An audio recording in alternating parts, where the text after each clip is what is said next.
un pastor se me acerca y me dice: Abraham, de pastor a pastor, quiero regalarte este anillo. Desde el primer día lo sentí, pero no lo quería hacer porque vale mucho dinero y me lo regaló mi esposa, pero Dios ya no me suelta, me estoy volviendo loco, así es que ahí está mi anillo. Llegué a la congregación y me decían: Abraham, siembra el anillo. Con ese anillo podemos hacer algo en las misiones que tenemos. Yo le decía a hombres de poca fe: yo no siento nada. El jueves yo estaba en el sur de la República Mexicana, en las montañas entre Chiapas y Oaxaca. Y en ese momento el Señor me dice: Abraham, llama al chico que está allá atrás, llámalo, para el mensaje y regálale tu anillo. ¿Sabes por qué yo no le quería regalar el anillo? Porque no se veía como ninguno de ustedes. El chico que estaba en la parte de atrás del evento era un vagabundo. Venía con la ropa rota, venía hecho pipí, popó, pupú y todas las vocales.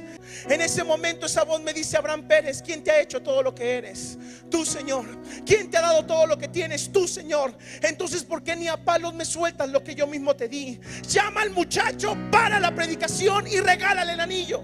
Y entonces es que él caminaba y la gente se paraba.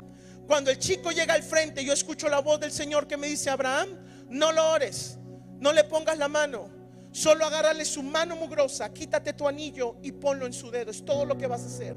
El chico cayó con sus manos en alto y cayó gritando alabanzas al cielo y a Dios. Dos salieron corriendo, uno hacia el muchacho que estaba tirado en el lodo porque era el aire libre y estaba lloviendo, y lo empezó a abrazar y a besar. Al vagabundo, al drogadicto, al que venía loco, lo empieza a besar. El otro pastor sale corriendo hacia mí y me dice: Abraham Pérez, ¿sabes lo que está pasando? Y le digo: no. Hace 5 años era el pastor juvenil más ungido que hay en todo este estado.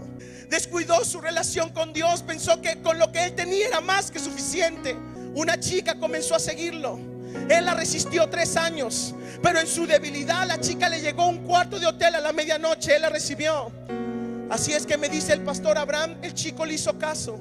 Esto fue hace 5 años. Él llegó a su casa, agarró sus maletas, y hace 5 años que nunca lo volvimos a ver ninguno de nosotros. Por eso ahora que todos lo vimos, que empezó a caminar, la gente se empezó a poner de pie.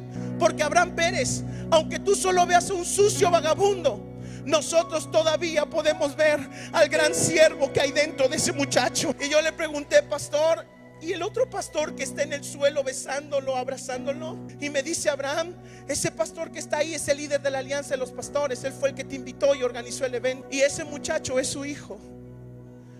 Era un hijo de pastor. Hace 5 años que lo busca y no sabe nada de él. Por eso ahora que lo ve, no importa cómo venga. ¿Qué importa si está mugroso o sucio o viene hablando como loco? Es su hijo. ¿Cómo no va a correr a él y lo va a besar y lo va a abrazar si es lo que hace años él está buscando? El chico se levanta la lengua y saca una pastilla y me dice: Abraham, con media de esta matan una vaca, y yo me la iba a tomar completa. Cuando tú me dijiste ven, algo me empujó hacia el frente, algo me hizo caminar y yo temblaba. Si tú viste que yo temblaba, Abraham, es porque yo jamás te vi a ti. Delante de ti estaba aquel gigante que hace 5 años yo no veo. Tenía sus brazos extendidos y me decía estas palabras: cómo te he extrañado. Mira lo que te hizo el mundo, mira lo que te dejó creer que sin mí podías seguir viviendo. Pero ahora ven, déjame limpiarte, déjame restaurarte. Y él decía: no, yo te fallé, tú no puedes perdonarme después de lo que hice, yo traicioné tu gloria. Y el Señor le dijo: no, yo ya te perdoné.